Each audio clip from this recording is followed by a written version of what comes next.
டெல்லி தேர்தலில் பாரதிய ஜனதா கட்சி மிகப்பெரிய ஒரு வரலாற்று சிறப்புமிக்க வெற்றி பெற்றிருக்கிறது. மாண்புமிகு பிரதமர் திரு நரேந்திர மோடிஜி அவர்களுடைய சீரிய ஆட்சி ஒரு மிகப்பெரிய வளர்ச்சிக்கான ஆட்சி நடந்து கொண்டிருக்கிறது. மூன்றாவது முறையாக ஒரு வரலாற்று சிறப்புமிக்க ஆட்சி நடந்து கொண்டிருக்கு. அதுல டெல்லியில பாரதிய ஜனதா கட்சிக்கு ஒரு மிகப்பெரிய அங்கீகாரத்தை டெல்லி வாக்காளர்கள் கொடுத்திருக்கிறார்கள்.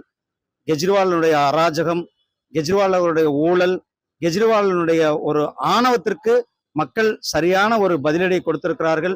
நம்மளுடைய மாண்புமிகு பிரதமர் திரு நரேந்திர மோடிஜி அவர்களுடைய வளர்ச்சி திட்டத்தை தில்லியிலும் கொண்டு வர வேண்டும் என்று மத்தியிலும் பாரதிய ஜனதா கட்சி ஆட்சி, மாநிலத்திலும் பாரதிய ஜனதா கட்சி ஆட்சி வேண்டும் என்பது டெல்லி மக்களினுடைய விருப்பம். அதை நிறைவேற்றியிருக்கிறார்கள்.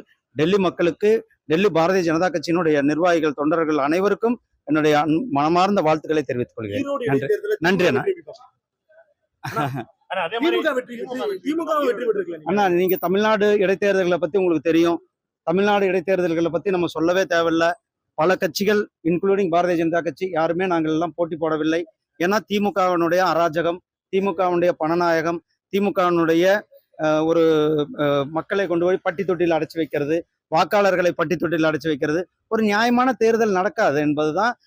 முக்கியமான கட்சிகள் எல்லாம் கூட தேர்தலை புறக்கணித்தார். தேர்தலை நாங்கள் கண்டஸ்ட் பண்ணல. அதாவது இடைத்தேர்தலை பொறுத்தளவுக்கு ஆளுங்கட்சியினுடைய அராஜகம், ஆளுங்கட்சியினுடைய அதிகார பலம் இதெல்லாம் இருக்கும் அங்க பொறுத்தளவுக்கு.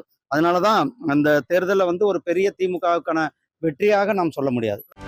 செய்திகளை உடனுக்குடனும் துல்லியமாகவும் தெரிந்து கொள்ள சப்ஸ்கிரைப் பண்ணுங்க.